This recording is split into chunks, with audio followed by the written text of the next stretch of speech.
is recording in progress, which is wonderful. Integral Politics is on a journey of strategic renewal. We're right in the midst of a discovery process ourselves to really figure out what the role of integral politics within the whole ecosystem of change and cultural evolution should be at the moment. And we're of course looking within ourselves as individuals and as a party, but also looking outside what's going on in the cultural sphere at large, to also get inspiration and also get challenged from thinkers to gain valuable information on how we want to evolve as a political party, or do we want to be a political party? We have a lot of interesting debates going on, and we have a series of 3 external speakers joining us. We had Indra Adnan from the Alternative UK last week or some days ago with us. We have Daniel today representing metamodernism, and we have Bonita Roy joining us next week to conclude a series of 3 speakers. And I'm super excited to start off a Monday morning like that. Thanks to Daniel for showing up and joining us. We really appreciate that. It's really cool, and I'm personally super excited to meet you and to hang out virtually. And with that having said, I hand over to Nicholas. Thanks to you, my friend, for organizing all these amazing talks and leveraging your network like a champion. So handing over to Nicholas, and then let's see where we will go today. Awesome, thank you, Michael. Yeah, it's super exciting to be here and to start the week with a session like this. I'll now briefly introduce Daniel, and then we'll get right into some awesome discussion about metamodernism and how it relates to Integral.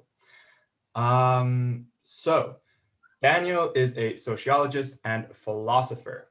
He's the co-author of The Listening Society and Nordic Ideology. These 2 books, which are officially written by Hansi Freinacht. And so we'll probably have to clarify exactly who that is. Since last year, he's been working at One Project, which is a nonprofit that works globally with communities to design, implement, and scale new forms of governance and economics that are equitable, ecological, and effective. He's currently also working on the 3rd Hansi book called The 6 Hidden Patterns of History. And he's here to talk about how metamodernism relates to Integral, and to bring some of this, what I consider like a more grounded exploration of Integral to us, and to see how this may relate or be implemented in an organization like ours. So just for context, for you, Daniel, I don't think everybody here is up to speed and has read the 2 books. So I would recommend that we start off a bit like big picture, general, what is metamodernism, and then start honing in on some of the specifics that we also talked about when we spoke last week. But the first question I would have is, who is Hansi Freinacht? Is he here right now? Like, how would you answer that? Let's see. You broke up for a bit, Niklas. I did hear the question and most of it. And I really hope it was on your side, because if I'm supposed to be speaking a while, then by all means, that would be a problem. So are you hearing me all right, or am I breaking up as well? I think you're good. Now you're frozen. Okay. So I appear to be, then I will stop the video. The sound is okay for me.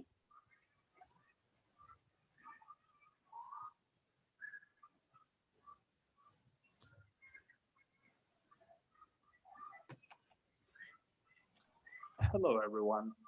I'm back. I'm sorry for crashing. I did just hear your question, Niklas. I asked is Hansi Freinacht? Yes. I said I just did hear your question. So it broke up for a while, and I hope that now I'm turning off the video for a while, and we'll see if it stabilizes. Very sorry for, well, probably the tech gods or the tech spirits are working against us, and that's probably a good sign, because then they don't want us to talk, and that means our meeting is more auspicious, I guess. Well, so Hansi Freinacht is mine and Emil's pen name. That's the short version, and we write under that pen name for a number of reasons. Most of all, to have more fun writing, but also to be able to play by a bit other rules than we would have had if we wrote as academic authors, particularly, I suppose, and also because it's two people write together. So I lived alone in the Alps writing the books, but Hansi, he always lives in the Alps and lives in that same house and that same chalet. So when I left the Alps, Hansi kind of stayed on when we started Facebook account and stuff like that for communicating our stuff and getting the books out there. Hansi is still in the Alps,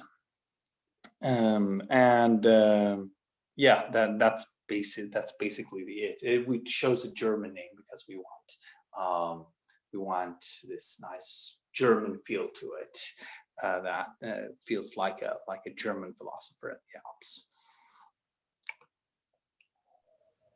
Okay, awesome.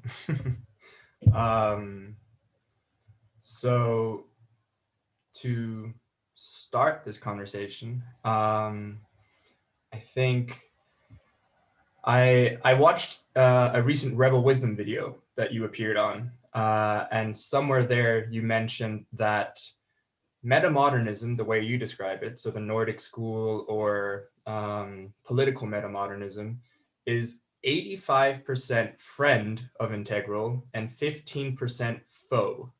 And I'm curious if you can open that up, expand what you mean with that, especially the faux part. Well, yeah. So thank you, Niklas. And well, the whole reason Emil and I didn't choose to keep working with Integral as a concept was that there were some. Well, we thought there were some roadblocks, or even worse, some dead ends here and there in the project as a whole. My own idea or passion, together with a bunch of other people, was to help create an integral political party in Sweden. We thought, like, whoa, here are all of these powerful ideas, and this is how we should be. We should be supporting these inner perspectives and this holistic view of life and these developmental things in the population, and help people advance around these developmental axes, but not force anybody to do so, etc. If we don't do that, well, it's difficult to see how we would resolve all of the other issues. So it's, once you kind of see Wilbur and the whole world of Integral, and see both the holistic part and the developmental part and the multi-perspectival part, then you a few things get kind of obvious about how you want to change society. That it makes a lot of sense. Like, we probably should be investing a lot more in our work. Now we don't even have a language to discuss such matters in or any kind of practice to even approach the topic in everyday life, or in politics, or in society, or in media, or in the news. So there's a pretty obvious institutional lack, and that's, by the way, the whole idea then of the listening society. It's an idea for me, older than talking about metamodernism, that we should have a listening society that looks to each of our inner developments and how we're really doing, and really checks in with us, not in a totalitarian sense, but in a very sensitive manner, where your whole being is seen and heard and served, so that you can become a better version of yourself, and perhaps less stuck on ego issues, and more concerned with finding the truth together no matter what, less stuck in social games and drama stuff, more concerned with higher things like saving the planet, all of those things, right? And perhaps more concerned with saving the planet with greater authenticity, because you have lesser resistance and dramas that are playing out, and all of those things, or traumas that are playing out, for that matter. So I was really interested in, like, wow, when having found integral theory, I was really interested in finding out how to use it. And then I found out there were a lot of problems using integral in politics. Some of them came from the integral community as such. I mean, I was always kind of suspicious that Wilbur, he was talking about this fantastic bad boy guru, Andrew Cohen. And if you looked at Andrew Cohen just for 2 minutes, you're like, but this isn't a nice person. This guy is obviously a mean dickhead, and he was. And I once joined him in Copenhagen, and he charmed the whole audience. It was kind of scary, you know. He said he would make it a back and forth, and it wasn't a back and forth at all. He was being super manipulative. I mean, there was something fishy about the whole thing, like about the whole guru thing. And people who were following him, they had this crazy look in their eyes. They were like, join us, join. And it was, everything about them was about join us, join us, join us, join us, join us. Or not everyone, but some of them were kind of like that. And even though they were nice people, and even though they got some of the integral stuff as well. So there was that, and Wilbur also made other public statements about certain miracles there were things about evolution and other things that just obviously weren't true, right? So a lot of magical thinking around there, right?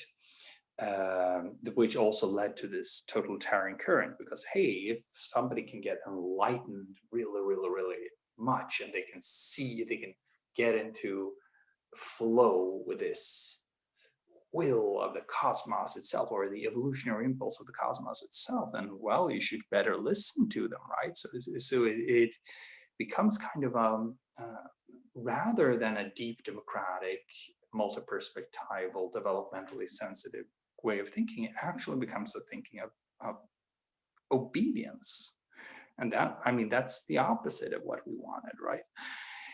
And of course, then Andrew Cohen's sect and cult and all of that was revealed, and a lot of people were really hurt, and the whole thing collapsed in a matter of months.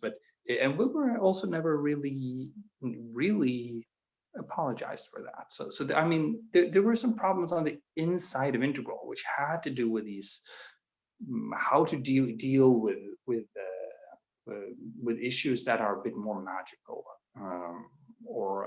and then people call them transrational, and then they'll if you don't agree with ideas about being able to manifest stuff by thinking about them and stuff, that the world out there depends on what you think in here, which is, by the way, the definition of magic, right? That you can basically throw a spell, however you want to call it, right?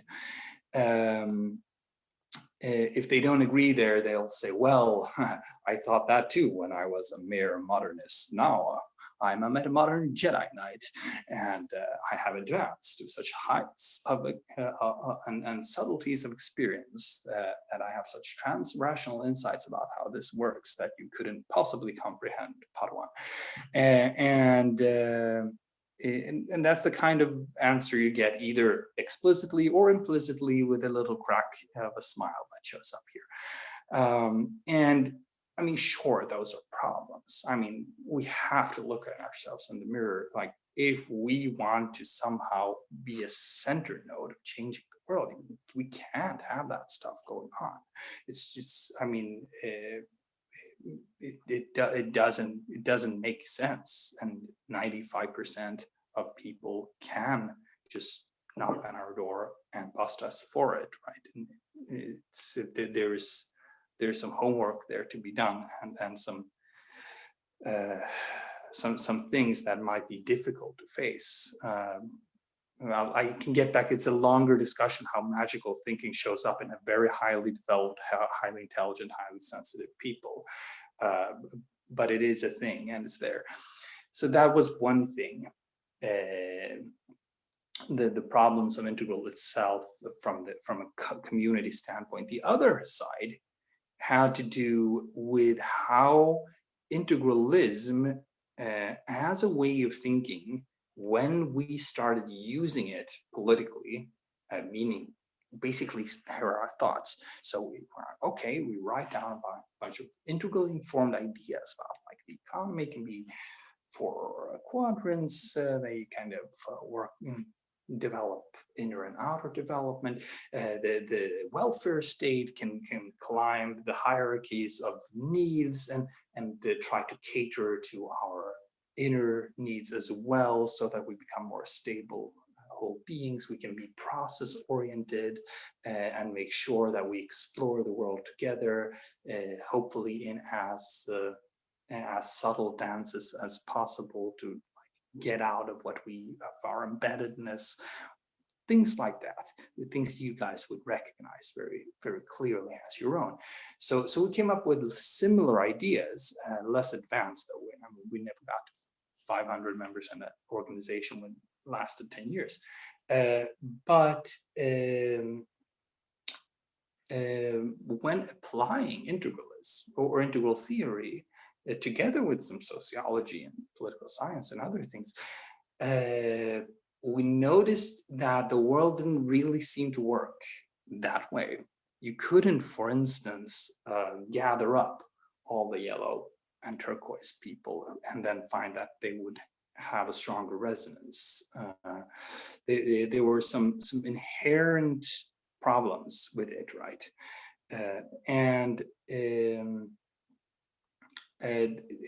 Which isn't so strange. I mean, some of the problems were that a lot of the people who were drawn to our spiritual side, that we thought spirituality was important, should have a place in politics, a lot of those same people didn't necessarily get at a deeper level the argumentation of the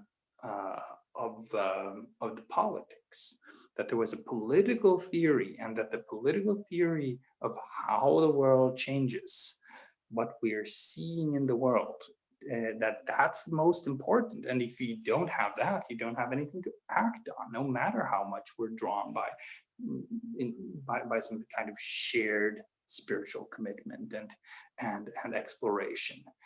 And the hunger for that was great, actually. You know, that people really wanted to be in new civic settings where you could just be yourself and not be who you are in your family, not your friend group, not be in a political identity, but be as a citizen together and speak together with other citizens as equals. So people really appreciated that part, and there was some like energy in the movement that I'm sure you recognize as well, that things got very energized and energizing,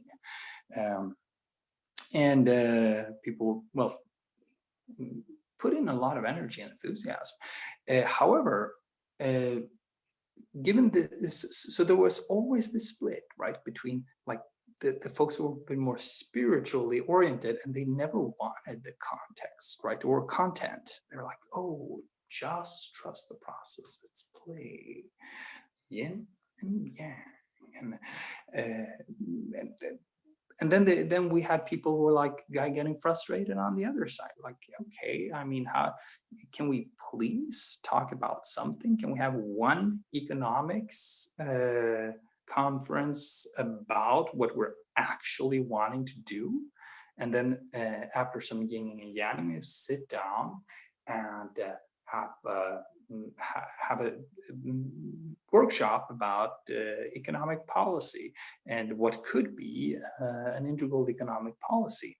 At which point, some of the people who were leading the yin yang side of things, with dance and some processes to go with that, they start crying, literally speaking. And then, I mean, you get in an awkward position, and dramas like these would play out, right? So, I mean, there was something wrong with how we had approached the whole thing. That we were drawing high complexity people and also high depth or state people more subtle. And one side particularly often wanted, well, we need a political party if we're going to do something real. And on the other side, we just need a movement if we're going to be really honest about being spontaneous and co-emerging here. So there was that, and the rest of integralism is not that much about politics, right? It says a little about left and right and not being judgmental about the positions, but it's not really a political theory. So there was some work to be done. When I learned the term meta-modernism, then I saw, it was maybe in 2011, and I saw that this had become a thing on the web, that there was another movement that was within academia and within the arts that spoke about what comes after integralism. And there were some advantages I saw to metamodernism. First of all, it was a smaller developmental step, you could say. So integralists, even though with magical thinking and so sneaks in here and there, it was a much, much more mind-blowing than metamodernism. Metamodernism was about, well, we're seeing this and that emerging the arts. I mean, it wasn't world changing. It didn't energize people 24/7 and change people's lives and turn some people crazy. It did, or all of us crazy for moments here and there. It didn't have all of those qualities, right?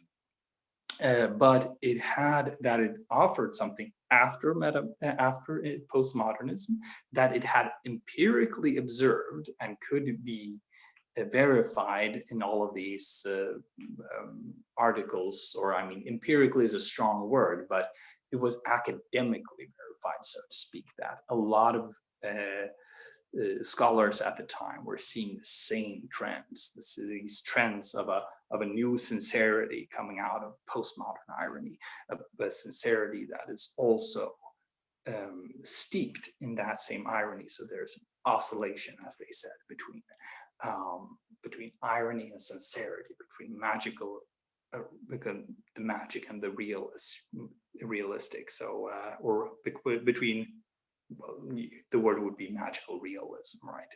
That you're back and forth between what's imagined, or what you know is imagined, but you could still, or pragmatic naivete. So being naive but be pragmatic about it, or informed naivete would be it, right?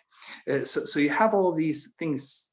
These interesting oscillations, as you can see from an integral mind, that's not quite it, right? They're kind of on the way out of postmodernism, is their way of thinking.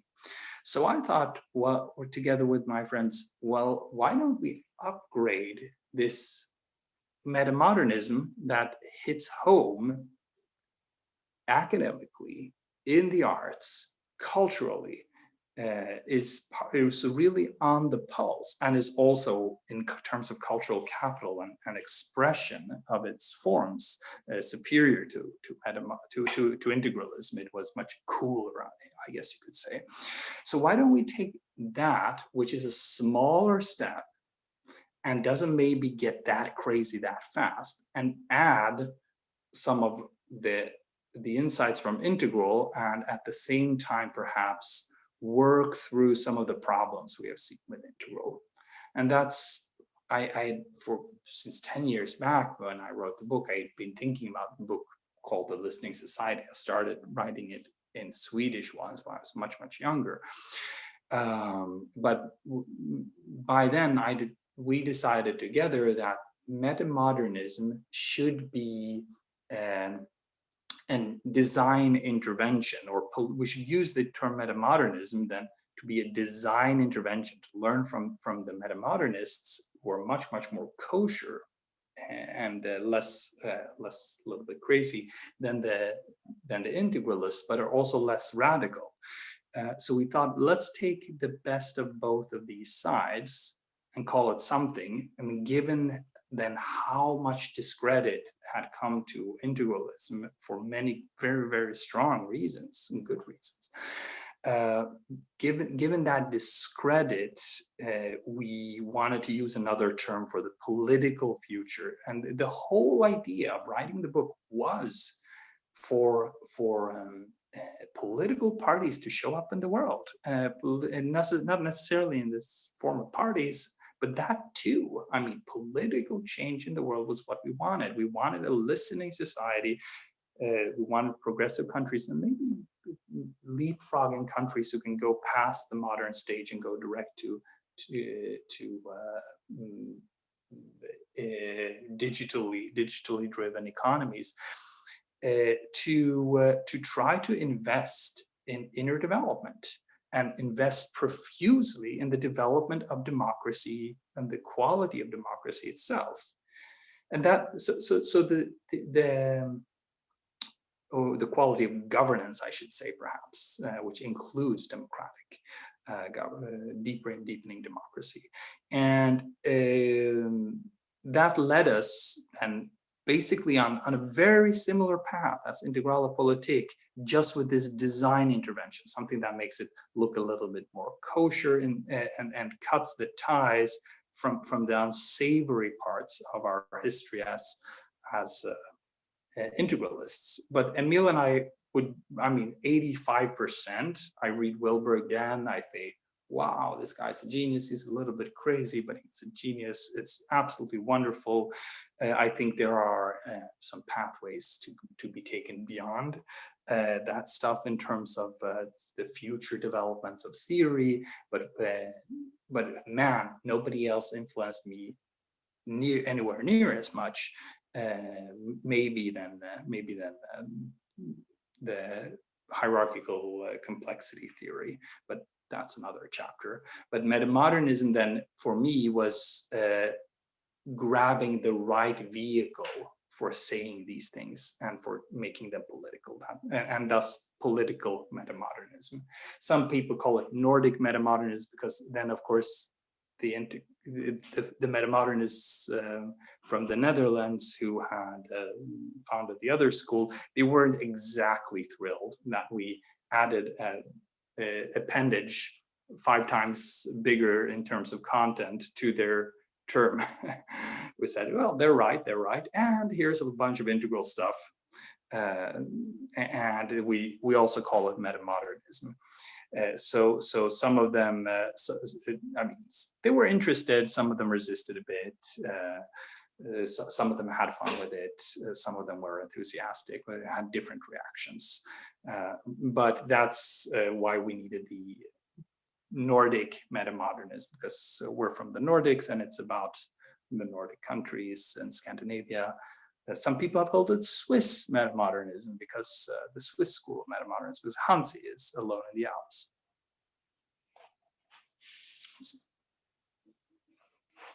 So that that concludes this long story about friend or foe. So mostly friend, but foe to some of the things that I think were problems with integralism, particular to make it political. Let's see, are you still there, Niklas? Yep, I'm still here. Yeah, that was an awesome way to start the session, because we were already combining how it relates to integral. So yeah, Michi, I think you have a question. Yes, thank you, thank you, Daniel, for these explanations, and also going into a bit of the shadow sides of the integral community as a large ensemble, which also reflects some of the aspects in our inner workings as an organization. And we're also looking closely at these shadows, how they pop up within our organization, how we want to address these or become aware of that and work with that. So that was really helpful also to put the finger a bit there, something I got from your other podcasts online. I think with Integral 2.0, you dove quite deep into that discussion, which I really appreciated. Given we're a political party or are looking at our role within the Swiss political system, to figure out how we can have the most impact and also how to make a viable next step, I would be curious if you could touch upon your experience working with political parties now in Sweden, what worked, what didn't work, and maybe go into some of viable next steps also outside in other countries you have seen that you would like to highlight and point out. That would be really helpful. Well, yeah. First of all, thank you. I'm honored that you would ask me that question, because I mean it is kind of the whole point of all that I did for many years to be asked this kind of question in this kind of context. So thank you very much. I mean, in terms of, we can get into what I believe is the future path, but just answering the last part, what worked and didn't work in other parties. In Sweden, we had Initiative for Co-Development, which I was part of starting. And we also had Enhet, which means unity, which existed concurrently and was a bit older and was more a new age party, I guess you could say.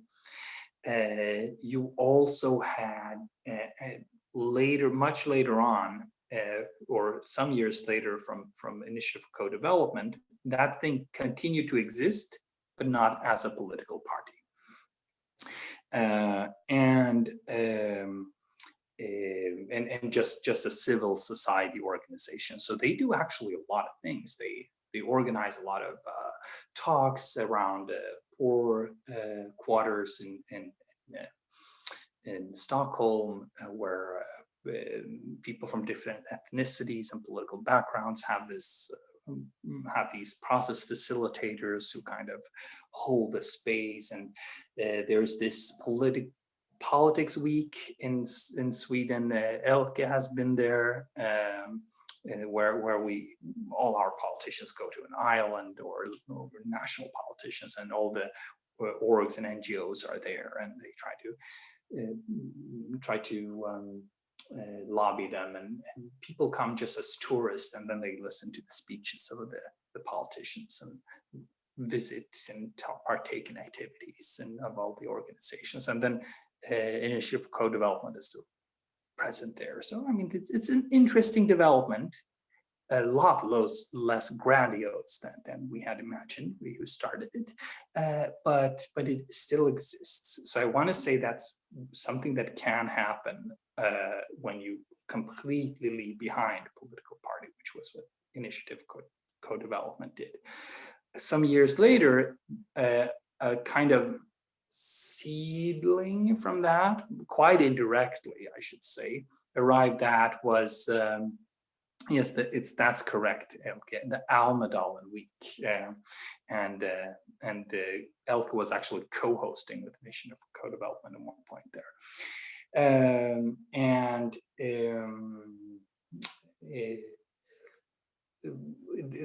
after initiative co-development, you kind of had something called the initiative, where which really came out of the Stockholm, what I call yoga bourgeoisie. So rich people who have had this existential crisis at some point in their life, and then started doing lots of yoga, and maybe they did psychedelics, and then they become really spiritual, and then they really wanted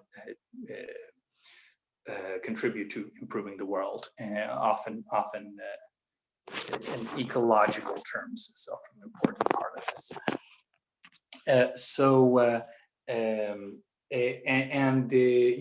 They gather a lot of talent, but once they and they got into the national elections, you had to get a lot of signees and stuff, and then once the national elections came and gave them 600 votes. They had distributed these little pamphlets so you could vote for them, or the ballot cards, so you can vote for them across the country. And they kind of just lost a lot of the air in their lungs there when they realized they just got 600 votes. Anyway, that was a more successful project. What they didn't get enough of was gather talent. We have to realize that political talent doesn't grow on trees. So just gathering interesting and fun people for the voting list, it doesn't work if particularly you want a political party. So we have kind of two examples here from Sweden. We'll get into the third one in Denmark in a bit. But the number one, the first party, it died because we tried to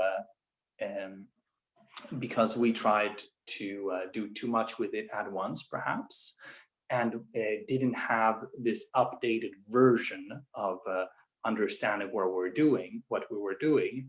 So we got a lot of people who were hungry for spiritual and relational sides of the political, of the common. And those drives were why people were actually there.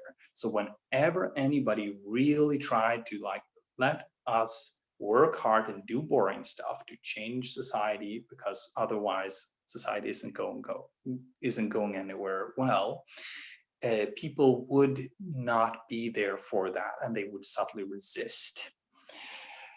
So we abandoned, or the people who were more, I really want to change society, and I understand that the laws have to change. Then those people left, and left were the other people who first for a number of years held up the pretensions of still having a party, but then eventually left that altogether, right? And as such, I should say it still exists, but it doesn't have the same energy or enthusiasm. The very thing that drove that energy or enthusiasm was the fact that it was a party that you could say yes or no to, and that made real claims to really affecting the world around it. And a majority of 85% or something were against having a party, but they couldn't stop coming to the meetings because they were so enthused by it. And eventually that part was scrapped. The people who drove that line were not there, and 85% of the folks also left, and a small core of highly professional facilitators were left, and it has never really grown or taken off since. So that's an important lesson, right? The whole party thing is like, you're gonna die if you say we're gonna be a movement.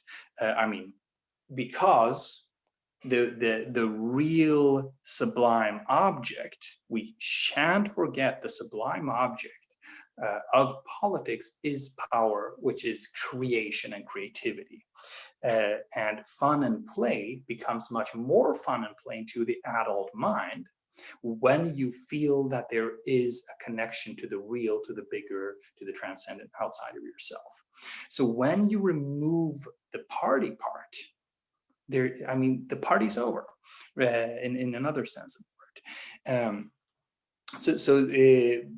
No, you can discuss back and forth 100 times like we did, and eventually the movement folks always win because they sound nicer.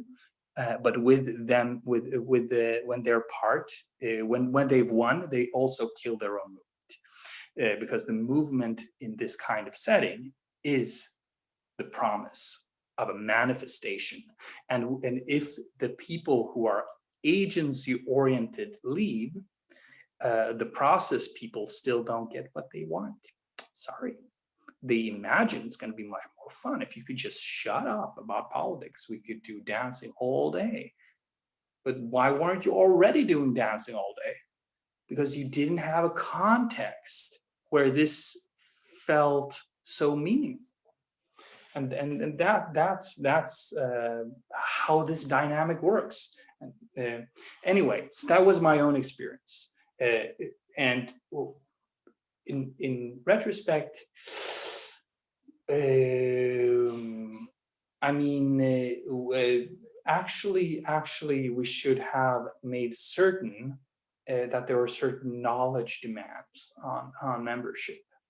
You kind of have to sign up, because if you want to be part of all the fun, because it is a lot of fun and people get really energized, if you want to be part of all the fun, then you also need to have the respect to other people, that you show up with the knowledge of what this is about.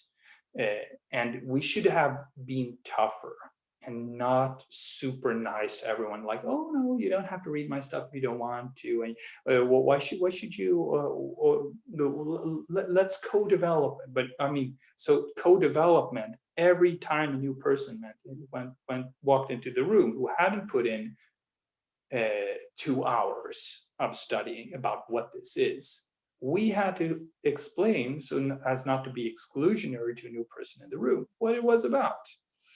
And if they had counter arguments, we had to meet those. So you never get off the ground. And co-development is not when everybody is super included in every part, and nobody ever says it never takes a stance on anything. It is when you set up a game like a tennis match or somewhere, or a cooperative game of any sort, you still kind of you kind of still set the boundaries so that you can play freely within those. And the boundaries would have to be, I understand that you understand certain things, and you understand that I understand certain things, so that I can take a strong position here on this, and then you can have a strong position, and there's actually a fruitful tension. But if the fruitful tension is just getting it to 0.0, where we can actually know what we're talking about, why we're here, and we're trying to define what the game it is at all, then the creative spark never really happens, right? And that was such a difference then between the smaller circle, kind of at the center of initiative for co-development, where that creative spark was there. Within 2 or 3 years working with this, we made so many interesting experiences. We were also in academia at the same time. I mean, we had enough stuff when we wrote down all the stuff we had come up with in just like notes. We said, well, okay, we have enough for 6 books. We should probably start writing books. So we've written 2 of those for now. Yeah, that's some experience from that. The initiative, the Swedish part of the initiative, they never got enough strong competence. So they started like really seriously as a party, people working really hard. After a little while, the leadership there got attacked for having attracted too much men, and there were too few women. And women felt uncomfortable that they were in minority. And they said, even though everybody here is soft individually, when you get that many guys in the room, there's something uncomfortable about it. So I mean that kind of busted their energy, and so you should have an interesting inclusion policy, or how to make such complaints in the first instance, because when it once shows up, well, the sexist card is up, the racist card is up, the inclusion part is up, the power and privilege card is up, and up in the air, kind of. You don't know where it is. Somewhere, the sexist, the racist is here. It's structural, and what happens is everybody starts to sit on their hands. Well, why? Because you're scared that if you act, then everybody's going to say, "Oh, there he was, the sexist, or the power monger, the person who wants all this power and wants to do something, or she," and well, they kind of killed the initiative there, and it also kind of collapsed from the inside. Then you had this very impressive thing in Denmark when the alternative, they were called. An initiative was like a sister party of the alternative in Denmark. So the alternative, they got into the Reichstag, or the Folketinget, as it's called in Denmark, and they did very well. I mean, they got, you needed 2% to get in, and they're like, "Oh, are we going to get in?" And they said, and they got 5.8% or something crazy high for a new started party. And there were three reasons for this. One was their main political figure was actually was super well known in Denmark. So he was, and very popular. So he was the minister of culture, and he kind of quit. Uffe Elbæk is correct. And he started this party, and when he did, he kind of already knew. Who did he know? The whole media elite. Why? Because he had started an education called Chaos Pilots, and Chaos Pilots was about becoming part of this cultural class and being inventive. And a lot of those people worked in media, in production, film production, in papers, on different websites around the country. And all of those people kind of liked Uffe Elbæk. So all of those people simultaneously started, all the former Chaos Pilots who were still an alumni network who knew each other, they started supporting this thing. The third reason was there was no Green Party in Denmark. So if you wanted Green, you had to vote with the Left Party, which was the most Green Party. But if you didn't want the Left Party and you wanted Green, then you could, then there wasn't anything to vote for. But nobody had been able to take that momentum in the institutional space in Denmark, and they could. So they went in and they did it. And if you looked at their initial agenda, how they framed things, they were clearly integral or meta-modern ideas there. Like, they were process oriented, they were about collective intelligence, they were about basing the whole thing in firm values, and they had, I mean, the exact same paraphernalia as we had. We had a list of rules of relation, and when you interact in the meetings, and they had a similar one, and they had on their agenda, the top point was increasing the transpartisan quality of deliberation in Danish democracy. And they had nationalism, but nationalism for the world, right? So that how can Denmark be the best country for the world? So I mean, they had all of these interesting things. And it turns out, as it often is, this was from a very small clique. Basically, it was three people who were behind this kind of thinking. However, speaking in developmental terms, joining their meetings, like yellow-ish people or integral people were outgunned or outmanned or outnumbered 10 to 20 to 30 to 1, right? I mean, everybody else was a POMO. Or was very relativist, did not have a developmental perspective, did not have strong holistic meta maps to orient themselves in the world, did not have a very strong inner spiritual discipline practice and etc. So what you got particularly was, as we say in the books, you have dark pomos, I don't know, Freudo-Marxism, who smoke a lot and sit with difficult books and kind of hate on capitalism and all its miseries, and are always on antidepressants. And then you have light pomos, where the cliche would be, well, they build geoacidic domes where they make their own avocados, but with using less water, and then they ring a bell to help get the sound vibrations improve on the energy of the avocados, and then they charge the whole thing with energy every 2 weeks when the moon is up in the right place, that kind of stuff. And the alternative not before long, they were the party of the light pomos. And the light pomos are great for many things, just not organizing stuff, and particularly not taking responsibility for abstract systems like the state. So, I mean, the party has indeed become a disaster. And I mean, I wouldn't trust my watch with them, because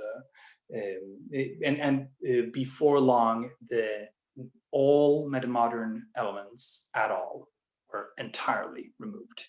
We also early on tried to implant our ideas there. So I wrote maybe 5 different reports for them or something. I mean, several anyway, and I invited them to Thomas's Island, this Oak Island outside of Stockholm, and got this rich fellow who also had a house down in the Alps.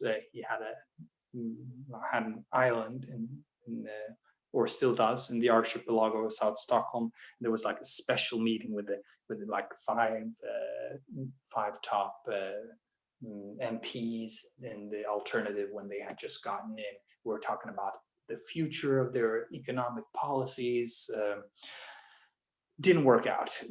I drew complete blank. I mean, we had a great meeting, we had a great weekend, never heard back from any of them. They didn't read the books either.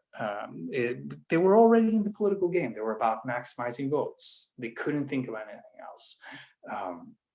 So, hey, I mean, this is difficult. Like, you can die because you're not tough enough about being a political party. You can die because you're not competent enough in terms of like the list of folks you gather and how you gather a strategy to actually work through. Or you can get both of those things right and still be swarmed by the pomos and be too early in your successes, in your political successes, before you have a theory of what you're doing and where you're going.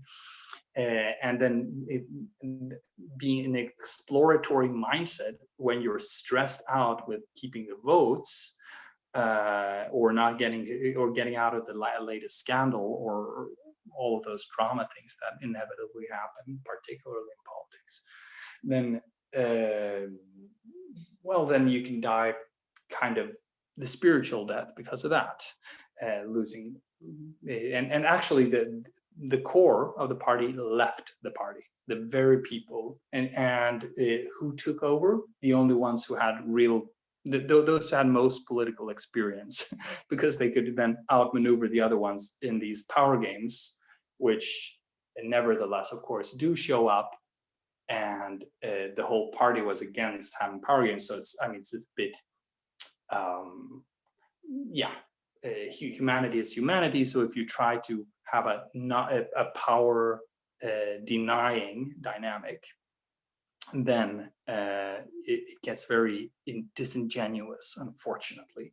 So we kind of have to keep our little niche on the side and say, yes, we are beings that subsist through flows of matter and energy that are under violent control, and then we can use that for good things. But the things we chew up don't want to be chewed up. And if we want to make decisions, we want to create, that does mean we shouldn't be ashamed of it, and we particularly shouldn't be ashamed, try to shame others for wanting to change things and wanting to create things, because that is what power is. Freedom and power are sisters. You can't really have one without the other. So of course there are malicious or pathological forms of wants of power, but when you say cute things like, I'm for the empowerment of the Roma population, then you kind of hear out it makes sense. Well, if they are powerless, they should have more power over their lives, right? And a political party must be honest among its membership that it wants power, and that it's normal and natural for its members to want power, because otherwise you get into this very, very, very nasty dynamic, which is about ego, and then everybody tries to figure out who has the most ego, and then you look for the purest person, and then the purest person you try to find by them really not wanting power, and then what you get is actually not the purest person. You get a slugfest or a game where everybody tries to backtalk everybody else about how much ego they have, and how implicitly how little ego we have. But seriously, why were you talking about that other person and their big ego? It's not because you were so much purer. Of course, the person with the least ego is going to talk least behind the back of other people, etc. So I mean, it's a bit crazy, the whole thing. You kind of have to accept that if it is a political party, that is the sublime power is the sublime object, and people are going to want that. But then you kind of have to tame that and work positively with it. Now, last part of your question, I know I've already given a too long answer for you, but last part of the question, what is the future then? And I'm happy to develop further on this if people want me to go in that direction. But I think that really the reason it's difficult to keep a strong political party movement up is that there's too vague content, right? That if you get a strong and content, I don't mean just the policies, I mean the theory of change or the ideas about what's our idea, what's the intervention, what is really going on here.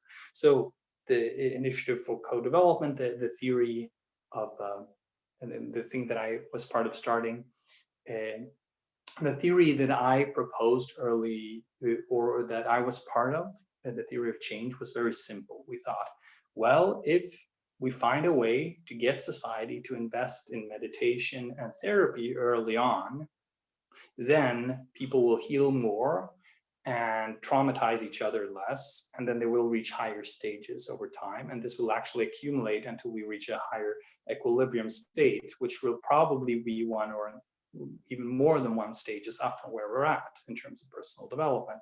And that kind of society would be different in so many ways, but most of all, it would be more capable of handling the kinds of disruptions we're seeing in the world today. That was the theory of change.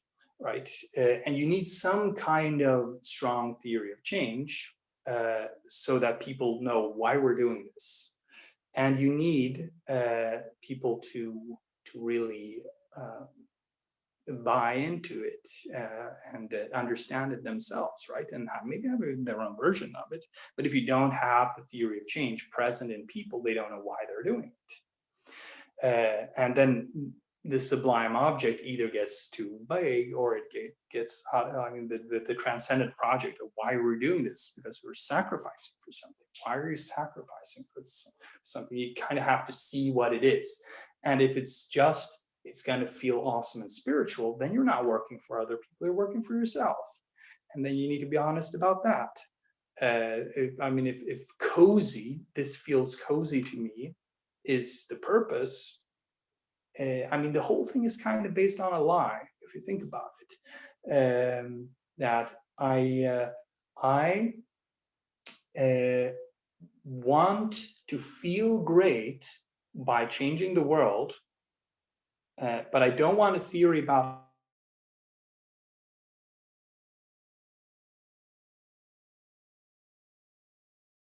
a strong purpose, so we can get together with a religious purpose or the religious sense that we have a great purpose. But if we set the purpose, it gets less enchanted, so we don't want that. So yeah, I mean, that's kind of the paradox people get into with these exciting movements that don't really lead anywhere, which is why they can have such great energy and lead so little forward. So the path forward is, I believe, to make sure that theory of change is a demand at the door. I mean, you don't even get in not to any list, not to any representation anyway, not to any full membership, if you cannot, on your own account, tell the others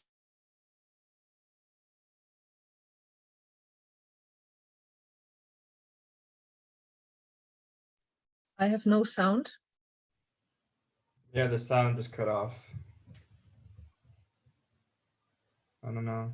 Daniel, can you hear us?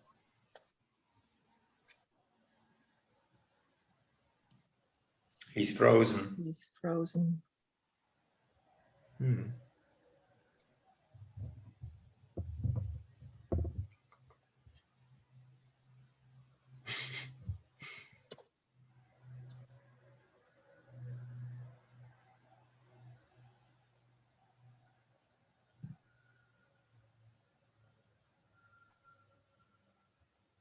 Ich glaube, er wählt sich noch mal ein. Ja. Elke, schon mal vielen Dank für Ja, gerne. alle Links. Gerne. Ist da unser Live-Ticker. Ja, kein Problem. There he is back.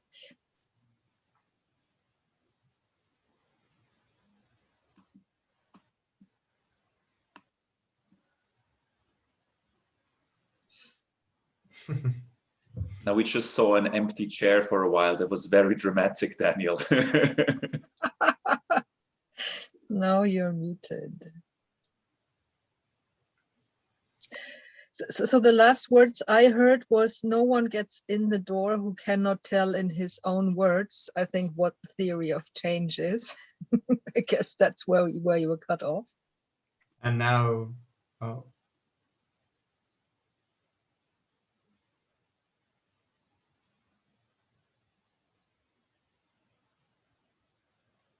Can you hear us, Daniel? Still don't hear anything? Hello, does anybody hear me? No, yes. Now, yes. Okay, sorry, I was still on mute. Anyway, awfully sorry about the bad connection. It's been rebelling the last few weeks. So where are you right now? I wanted to say as a last point there, that I believe then that there is a progression, and we describe this also in the second book, right? I believe that there is a progression between basically two visions of society. One is that deepening democracy, or the quality of governance, and certainly investing a large part, like a substantial part of the state's budget, so maybe 1% or something, into concurrent or recurring development of the modes of governance, so as to improve the quality of democracy, with like real institutions of evaluation and comparison and so on of all of these different initiatives. That is a movement that is important for getting the first step of a meta-modern or integral political thing up running, because without that step, we are always working uphill because we're always working in too poor epistemic or communicative settings, as it were, because all of the things that come deeper in a discussion when you ask somebody, why are you unhappy with being unemployed, for instance? How does this hurt you? In which ways have you been affected by this, etc.? All of those things never get up on the map without improved deliberative institutions. And also without deepened control of or over the public sphere and what it does, deepened. Okej, jag kan inte just nu. Du får, om 3 minuter kan jag. Yeah, my girlfriend is pregnant actually, and she's very sensitive to smell, and she really needs me to do a short intervention with the cats. I'm sorry, but I'll do that in a moment. Just finish this. That I think these things are a very important first step, which could also be popular, because everybody is tired of bad political processes, and whenever you say these things, they tend to land well. And from there on, I think actually the vision of a listening society can come into view. It's a little bit early to sell at this point. Too few people react positively to it. But there needs to be a kind of consciousness or awareness raisings, rather, I would say, of these inner issues. So democratization politics kind of would be the first thing to put all the communicative like selling points towards, so that people can see, aha, that's what I'll get. I'll get better governance if I vote for this. And few people can be against better governance, like evaluated, vetted, compared, experimented with. I'll get more participation. I'll get more citizen power if I vote for this, right? And without setting it in stone with one particular idea, right? That's democratization politics, to make democratization into a process that is ongoing, right? And evolutionary. And from there on, really, the next point is improving the Gemeinschaft and the existential health of the population, right? That would be the next step. And I find also it's too difficult to communicate all of these 3 steps at once. So it's actually better to communicate just the first step. So that's the kind of party I would like to see, a party for deepening democracy and improving upon its qualitative aspects. And these things can be measured. And there's also a lack there of the political imagination to imagine anything past Denmark. And the political discourse, and transnationally speaking, is kind of getting to Denmark. And interestingly enough, Switzerland has already has in place institutions that in many ways go beyond the liberal democracy of Denmark or Sweden, for that matter.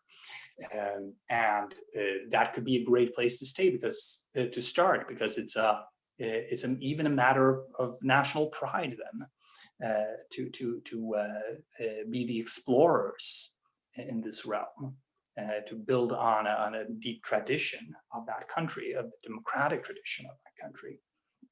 So that's maybe where I would hope to see the future of Integrale Politik, that Integrale Politik becomes this voice for deepening democracy in already the most impressive democracy in the world, right? And that it does take a strong stance on we are political, and we are a party, but we are a special kind of party, a party that tries to improve the policies of all parties by our means of participation, our means of and our our codes of conduct in political communication. So I'll just take a very, very, very brief break and I'll be right there. All right, cool. So while Daniel is not here, I think at this point we're gonna open up to the room and allow you guys to ask any questions that are maybe burning in your mind that you want to speak. Yeah, very curious to hear what you guys are thinking and how you are, what's top of mind for you, what question is most alive that you want to ask Daniel. And we have, I think, until the hour, so we still have quite some time. So yeah, either we do it with like a raising hand or we just let it be an organic flow. Sorry about that. There was a cat poo emergency. No worries. Cat poo emergency. So yeah, I just said we're gonna open up to the room and hear what everybody is thinking, what burning questions there are, and yeah, very excited to hear what's alive right now. Anybody want to go? Elke? Well, first of all, thanks a lot, Daniel, for this very inspiring reframing or re-explanation of your whole opus, let's say.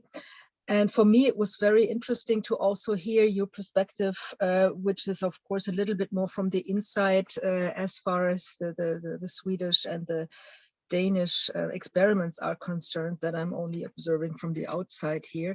And there seem to be so many similarities with what IPE has gone through in terms of this tension between the depth and the span, as Wilber would call it, right? Between the need on the one hand to build up some quantity, some membership, and at the same time keep up the quality of of the vision and of the agenda that really as you said, no one enters the door who doesn't subscribe to that. So that has been an ongoing challenge to IPE as well. And I'm curious if do we have anybody who's been there from the beginning? Carl, I think, if you want to add a perspective on that, because that's really, seems to be the thing, as long as we have, I don't know, less than 1% of the population at Integral or a similar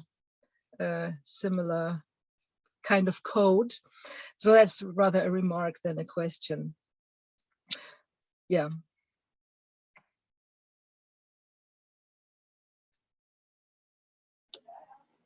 Oh, Pablo also has been there from the beginning, I think, right?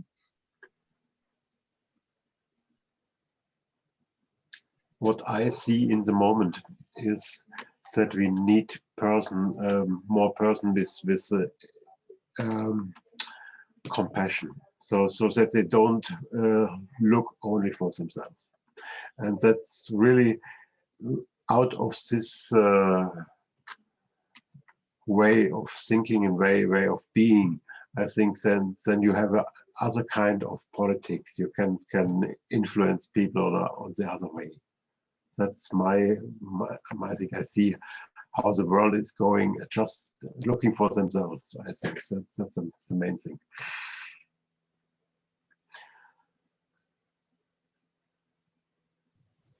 Pablo, you wanna? I'm curious, how is the transformation possible from the intellectual and integral theory into a very practical political reality, or into a practical society that lives integral? And I'm always a bit annoyed if we focus too much on the theory and the intellectual pronunciation of what is integral, but we don't get the bridge to a real integral society or into integral work and integral politics. So I'm curious if that practical issue that you described, Daniel, in Denmark, that was based on a founder of the Chaos Pilots, which is a very successful tool to learn integral work in business also.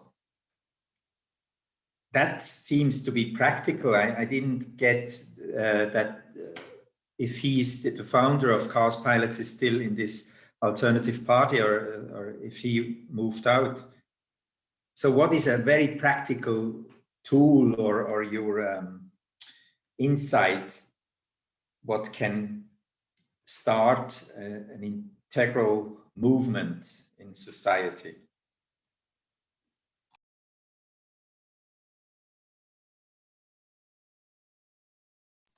To anybody in the round, maybe Daniel, maybe others. Are you there, Daniel? I would like to respond briefly then to both of you. These are very, very important and central issues, of course. I mean, if you lose the practice side and the ritual side and the lived side and the embodied side, then you kind of lose the spirit of what this whole thing is about in the first place. And it's difficult to see that we could create something that that corresponds to certain integral values without also living those values together, right? And it's a difficult one because they're fairly high ideals.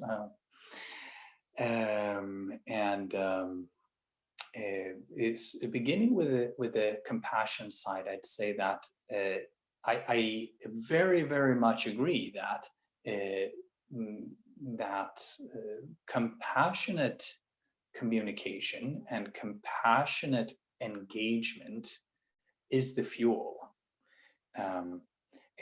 I think, though, in a political context, but also perhaps on a more general level, that compassion needs to be grounded in something else, namely the erotic, in a sense, in a wide sense of the world, the cosmo-erotic, the love, the being in love with life, with the adventure, the beauty of life,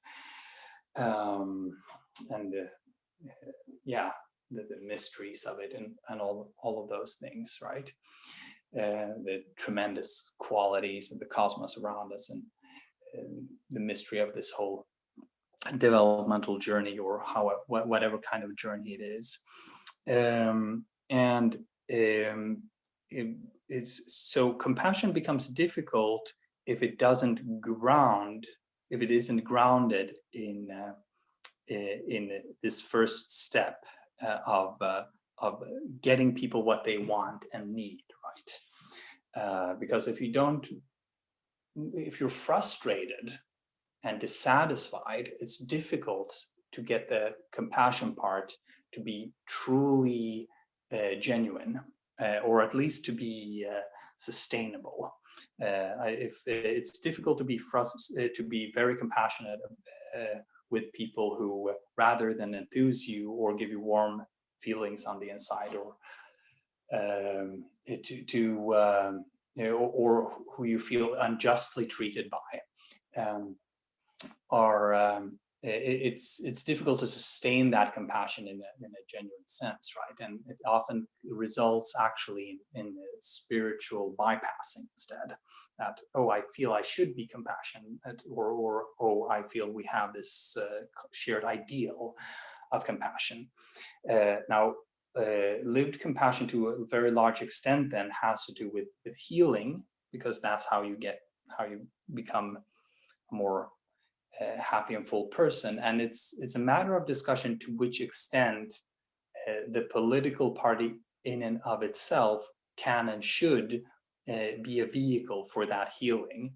But I believe that at least in terms of its rituals and its ways of conduct, there should be compassion built in.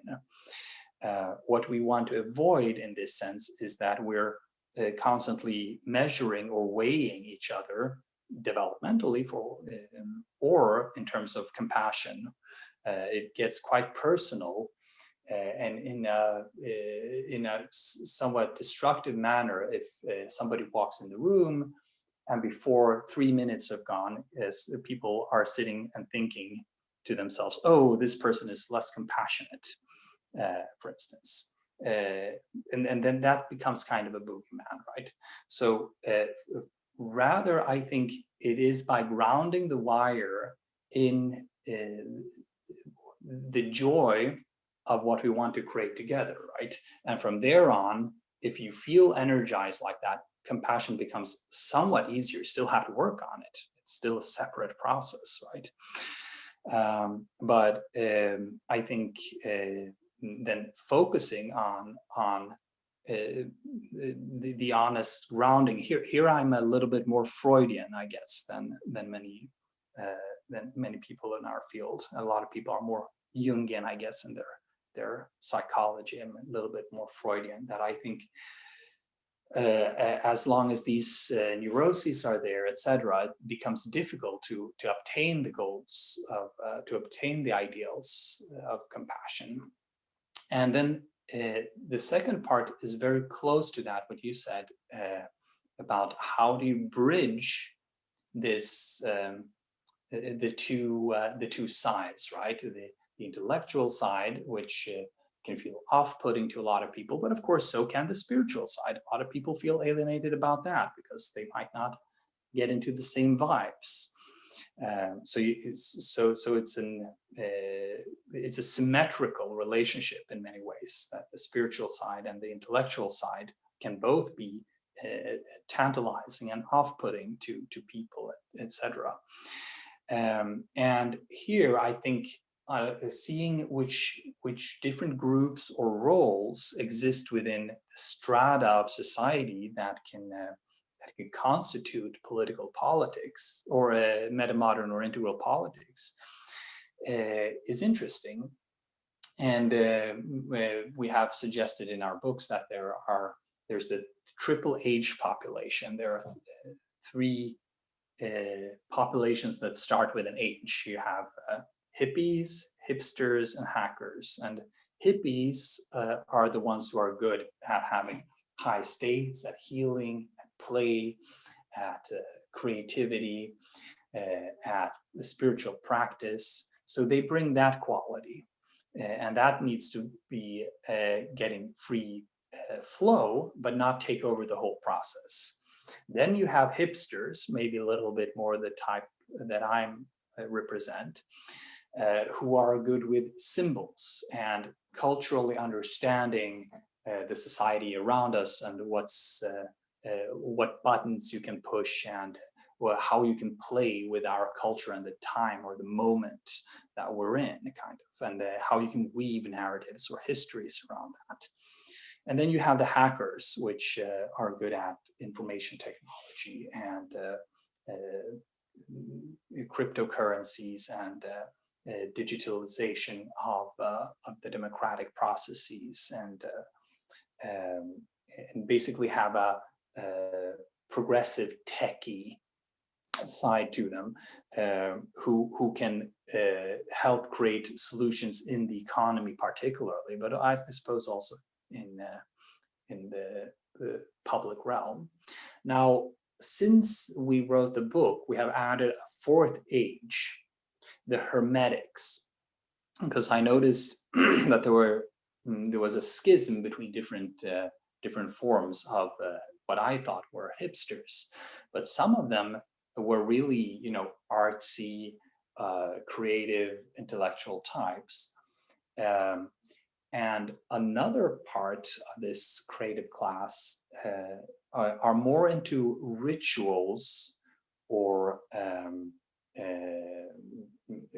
dramas or rites or symbols in the more mystical sense, that you kind of find a cool symbol that encapsulates a lot of meaning. You create games around those symbols that help you explore deeper meanings together, that help you uncover what you the meaning making that you have inherited, and help you dive deeper together. And those are very good at organizing the events often, and the creating events and creating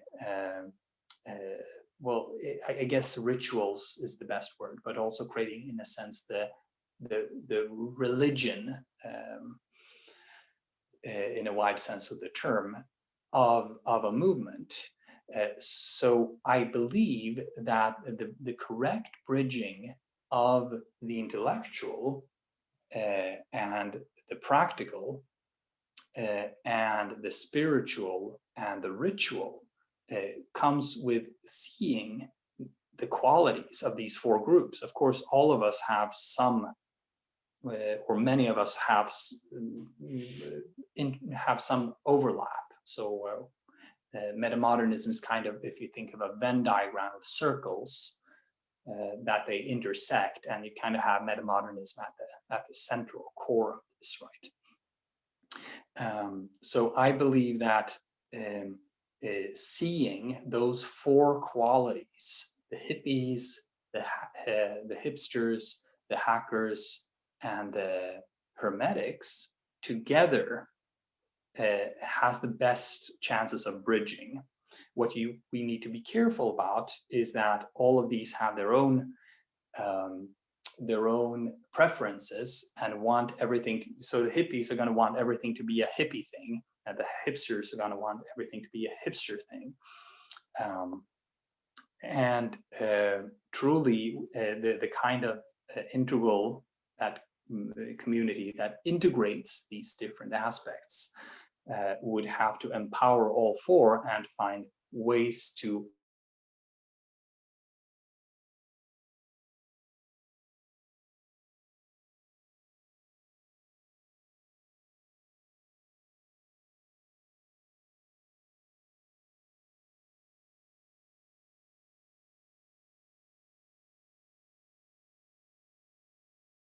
when you spoke, but I wasn't sure if I got it right. So let's Oscillation. See. Yes, like this. Oscillation. Yes, that's correct, Michael Müller. Oscillation.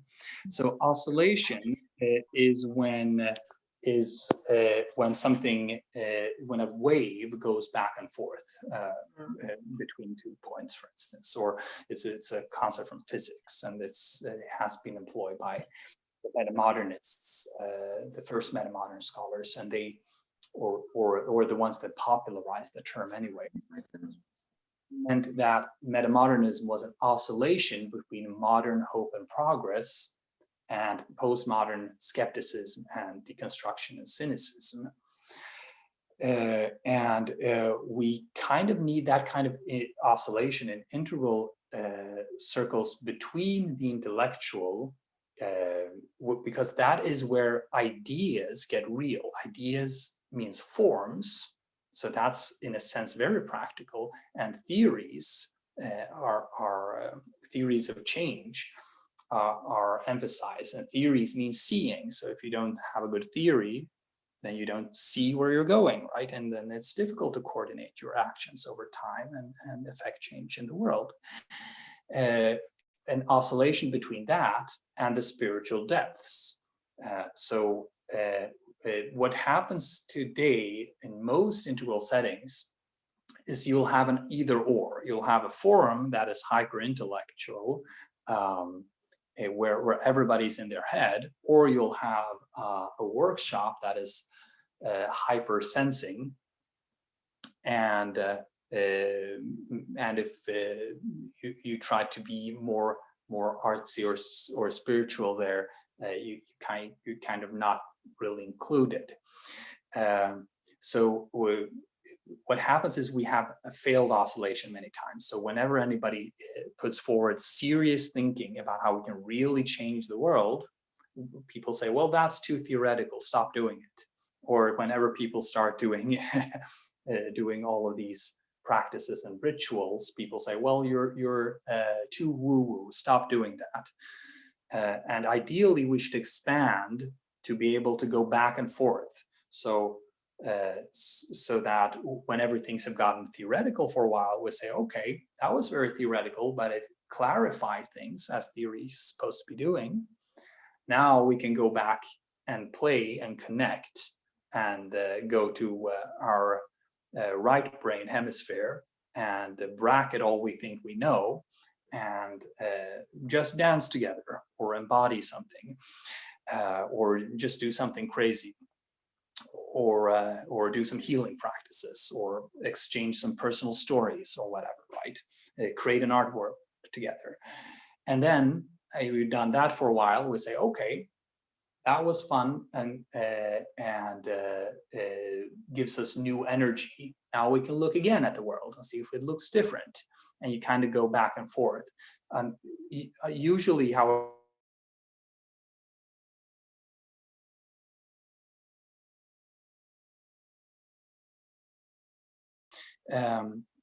then people on the other side will resist and the oscillation is not completed, or you go far in the play side or the spiritual side, and then the intellectual people start resisting and they say, I don't feel like a part of this, I don't feel the vibe, I feel like something is being shoved down my throat, and then they ruin the mood, and we get not the best of both worlds, which is less than ideal, right?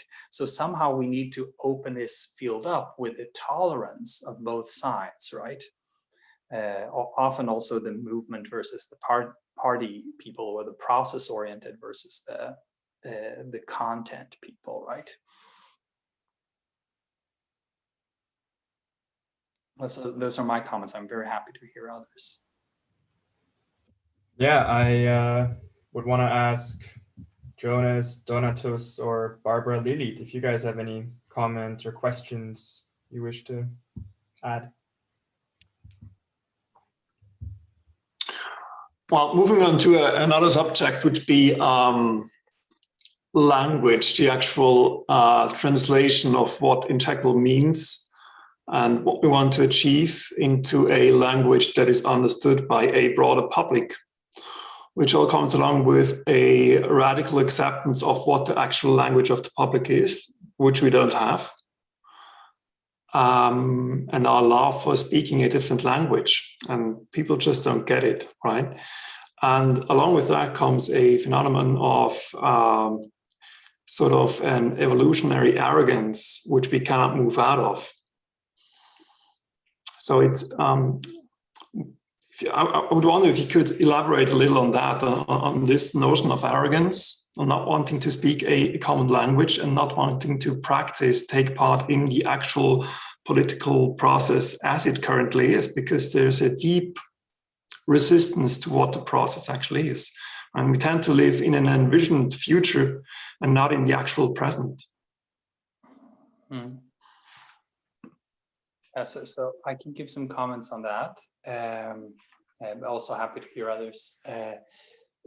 My own comments are, I guess, twofold. Well, one with the arrogance part of it can actually be as simple as updating the theories, right? If you see that there are so many ways in which you can grow as a human being, and those correlate fairly weakly, if at all, then in our book we suggest 4 lines of development, speaking Wilber's language, but dimensions of development, which kind of together form which spiral dynamics color code you're at, and we're not exactly sure how, but it appears to be the case if you just look around.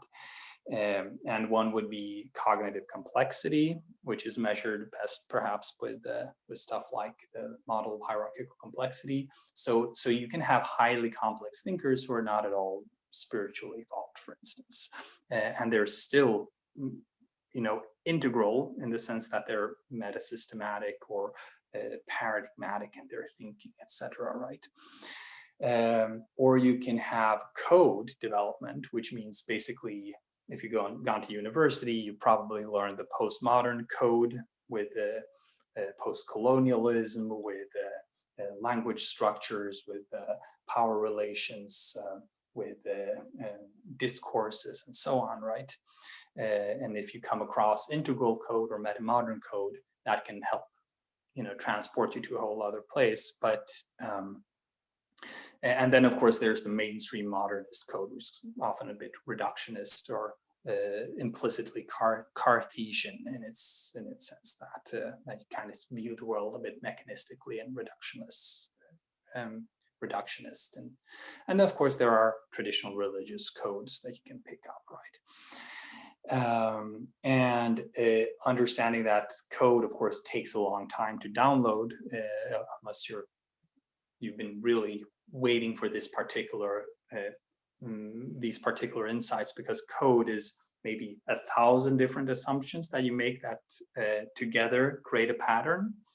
And so if somebody has the postmodern code and you say one metamodern or integral assumption, let's say about developmentalism and stages of development, they will resist it because it doesn't fit well together with 1,000 other assumptions that they already have. So you kind of have to shift the whole constellation of stars of your inner horizon. Like, you have to see a completely different pattern, right? If there are other stars on your sky, so to speak, other nodes of thinking. So that would be a second one. A third one is state. So being in subtle states, being in causal states or non-dual states, and how often and how strongly and how profoundly, and just the state of how we're at in everyday life, right? If we're going through some tough times, or we have some neuroses, or maybe some health issues, or some relational issues, or issues with money and all of that, the stresses of everyday life, that can bring us down in state and make us less tuned in to reality and the joy of existence, right? Or the beauty of existence, I should say, with all of its grime and glory. So that's another way to develop, which is much less linear. But we are very impressed with high state people. They're the most impressive ones, because gurus and stuff are often people who can transmit high state through their being, and who are continuously in high states and stuff, right? Which, by the way, doesn't mean that they're also highly complex or that their code is the best, right? And they would just, sometimes people mix those things up, right, and follow the gurus in ways they shouldn't. And then there's depth, which is embodiment of the states well, there are high states and there are low states.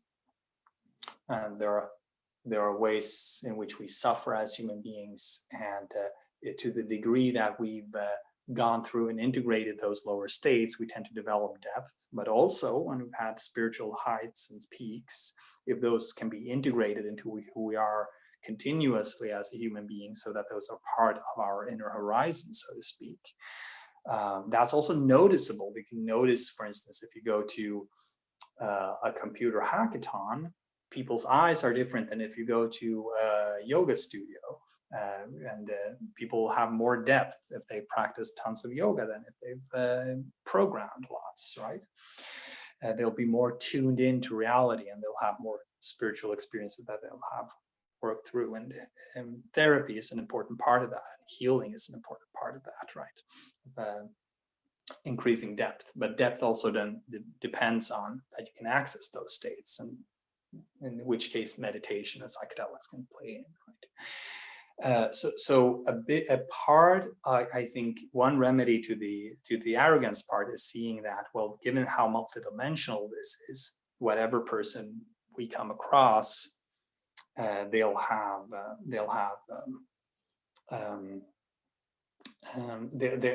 something profound to teach us, right? Even children, of course, right? And part of that is also seeing the difference between horizontal and vertical development. So even if something or somebody develops vertically, the whole horizontal dimension is still there. So let's say a modernist physicist still knows mind-blowing things that I literally can't comprehend, right? And then or a postmodern sensitive sensitive post-colonial activist, for instance, they will understand the intricacies of this to a level of depth and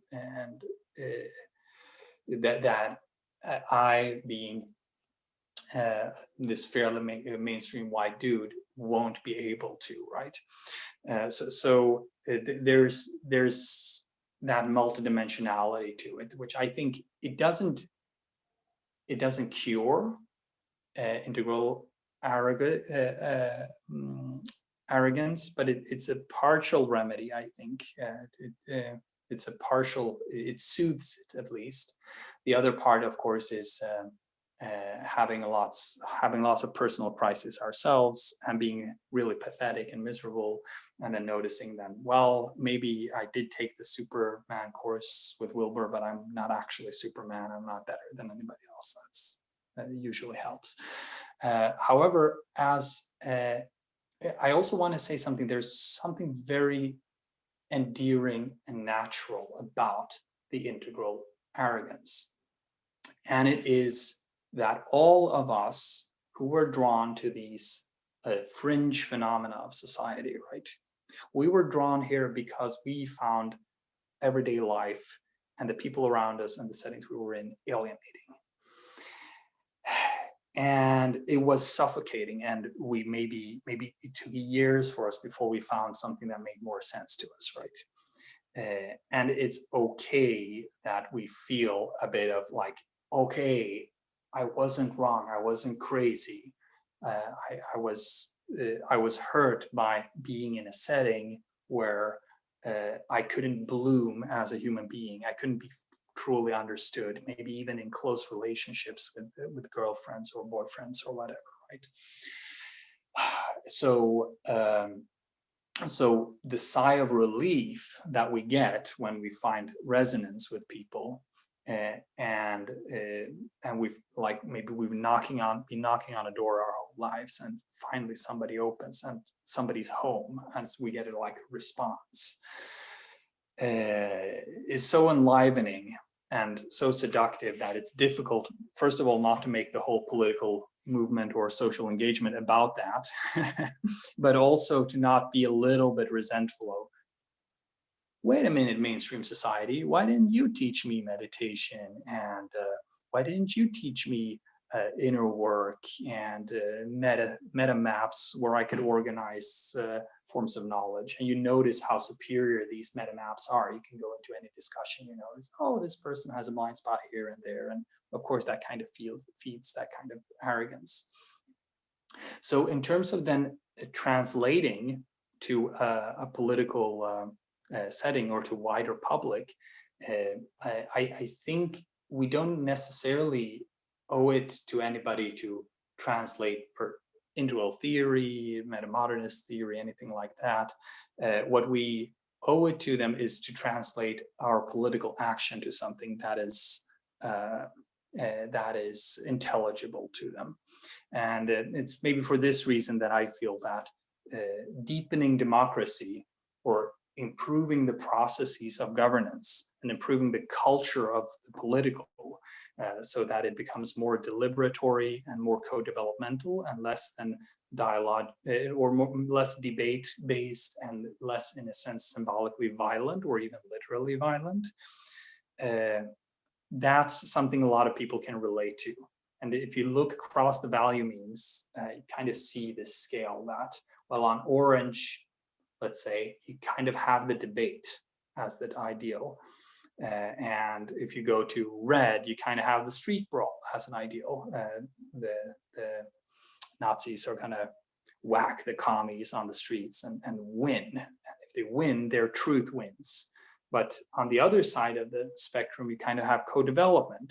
It's like, okay, we're kind to each other, we trust each other, we treat each other well, we listen to each other, and then we believe a higher truth will emerge through our deliberations and through our explorations of each other's perspectives. Now that's the kind of, and that if that thing begins to occur, there are a lot of reasons to believe that the opposite of populism will happen, that more complex or nuanced truths will emerge and surface and steer our coordinations of actions.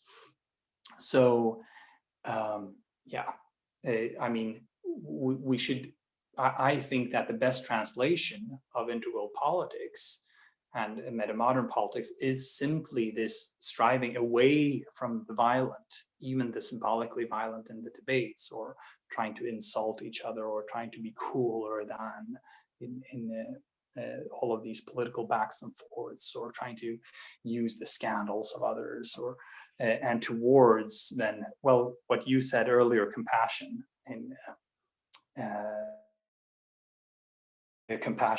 every, I think it was you, Carl, who said it, compassion in dialogue and deliberation. And I think that as a project is something a lot of people can get behind, because everybody can kind of see we don't want the political to devolve into a street brawl, because then we'll be farther from the truth. And the higher the quality of our deliberation, the closer we'll get to a richer truth together. So that's what I believe right now, at least, is the best selling point for a translation, right? And then the folks who are best at taking the perspectives of being compassionate and taking the perspectives of others and crawling out of their own skin will likely be empowered in such setting, right? Which then would create a strong position, perhaps a small position, but a strong one for integral politics. Thank you so much, Daniel. Thank you. Jonas or Barbara Lilik, do you have any questions? Otherwise, I would have a final question from my end, but I don't want to steal you guys' time. No, I don't have a question on my own. I'm reflecting inside, and I find it very helpful for our organization. There are a lot of bing, bing, bing, bing, what I realize in reality, or I can connect to it, what I realize in the groups I am in. It's very helpful to continue. Thank you. Thank you. I have a question. I don't really know how to frame it, but I feel like spirituality has generally a pretty negative image in the general public, and I feel like many people are drawn away by that, like from the integral theory and stuff like that. So I'm curious on how to not end up with a very esoteric image with integral politics, because I feel like it draws away a lot of people. Yeah. Yes, and it's a super important question, and it's kind of the one of the main reasons that we tried to do metamodernism instead of integralism, because it has this spiritual glow to it, right?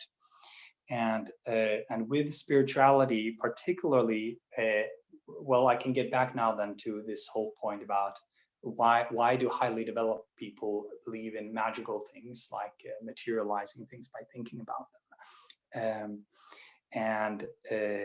It's from what I believe, it's a matter of developmental imbalances. So if you're more developed in depth and state than you are in complexity and the code, and that I mean, then the world will always appear more enchanted to you than what you can grasp with your mind, and then there opens a pressure within you, or there's pressure within you that pries open a window to magical thinking, that there has to be something more, some synchronicity, some some energies that I can't see, and so on, right? Whereas, of course, if you're more developed in code and complexity than you are in depth and state, then you will become reductionist instead, because you can always see around the next corner, and the world will always feel quite disenchanted. You're subtly angry with the world. You kind of want to, you know, blow the curtains open and see the Wizard of Oz standing there by the machine, and you want to say "bad man" to him, and he replies, "I'm not a bad man. I'm just a bad wizard," right? And there's always this dynamic in development that magical thinking sneaks in again and again, particularly then in highly developed people, even if they're highly complex, because if they're also even more spiritually developed, there's more in how you experience the world than your mind can grasp, and then this pressure shows up, right?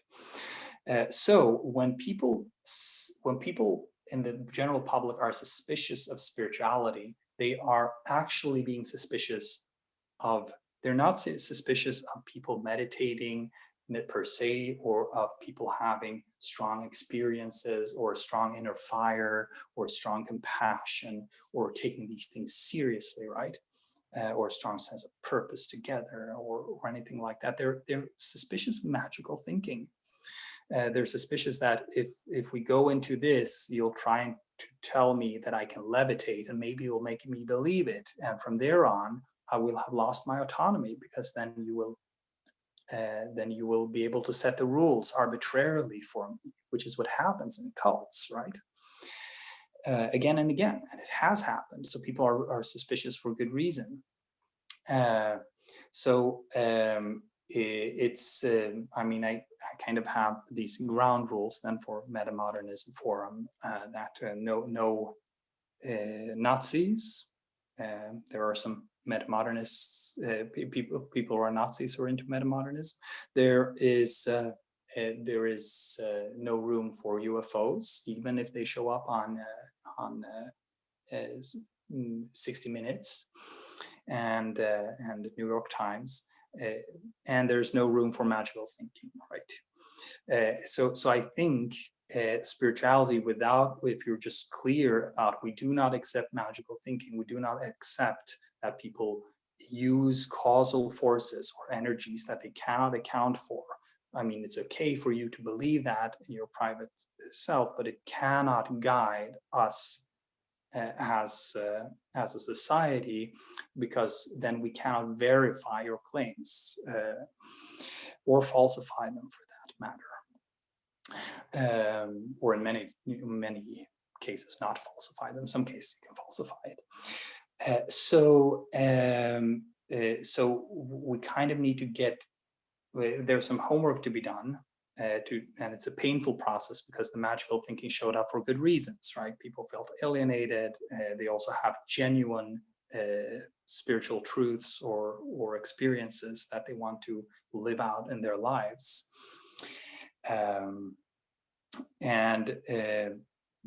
However, it does scare away all the other people, and that's exactly the opposite of the promise of Integral. Integral was the promise of the whole movement, was that we can integrate all of the other things, right? But if 90+% of the population stop at the door because they're okay, this is too spiritual, too woo-woo for me, then we're going to fail to integrate things, and we get insulated instead. And then maybe we react with a bit of that arrogance that we talked about. I think there are good ways to talk about this. For instance, speaking about existential health is a good one, or to say that you honor the spiritual dimensions of life. And also in terms of the aesthetics, how you express it, that in metamodern arts, you have the art of implying the tremendousness or the hope of existence, right? Whereas in integralism, with Ken Wilber's books, for instance, you have Hildegard von Bingen on the outside, and or you have Alex Gray's paintings, stuff like that. and they're a little bit too much in your face, right? They're like, oh, if you believe this, then all sorts of super awesome things are going to happen. It's going to be super awesome cosmic, and you have pictures of galaxies and whatnot, and deep space Hubble telescope pictures, and all of these things, and those things make people naturally suspicious. So that the spiritual should be there, sprinkled on like fairy dust. It's just sprinkled on like fairy dust. And then in terms of language, talk about personal development, existential health, and honoring the spiritual dimensions of life, right? And I think that it doesn't answer the question. People will still be suspicious and still scared away. But if we do the homework, I think it becomes a lot easier, at least.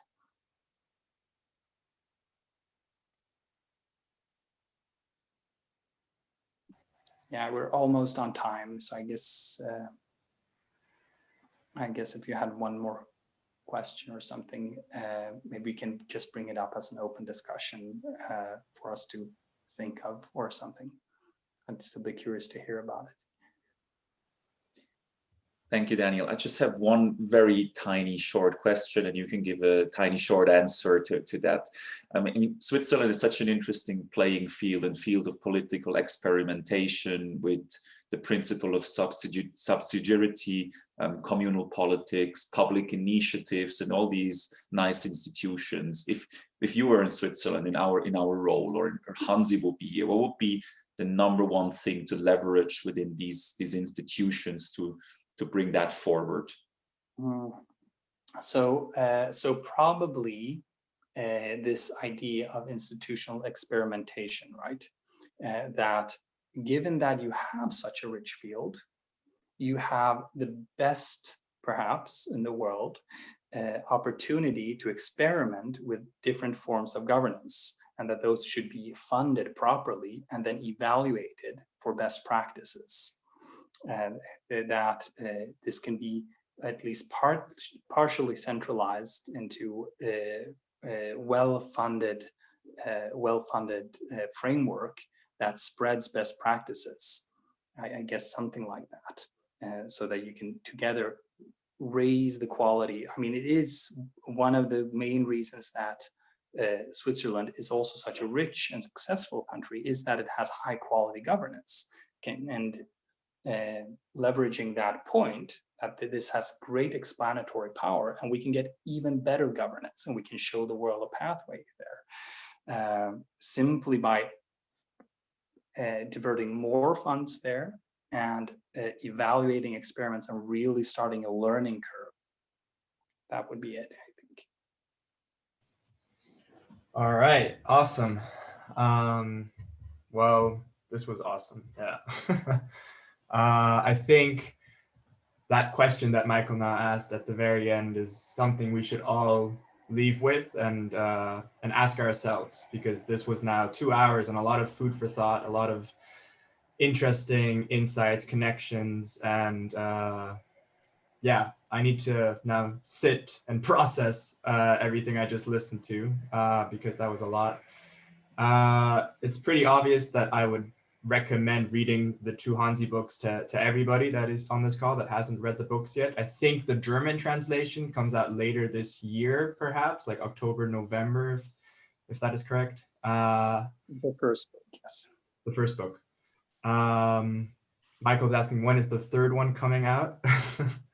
So unfortunately, it's really on stall, given that I'm working almost a full-time job. We're working on a shorter intermediary hors d'oeuvre Hansi book, which is on self-help, but it includes some of the topics that we've been talking about. Awesome. So yeah, cool. I don't want to keep you guys too long, but I just want to say a massive thank you to Daniel. That was really cool. Thank you for coming and for sharing. And thanks everybody for all the work that you do. Yeah. Thanks so much, Daniel. All right. See you, everybody. Bye. Thank you. Goodbye. Bye. Bye. Bye.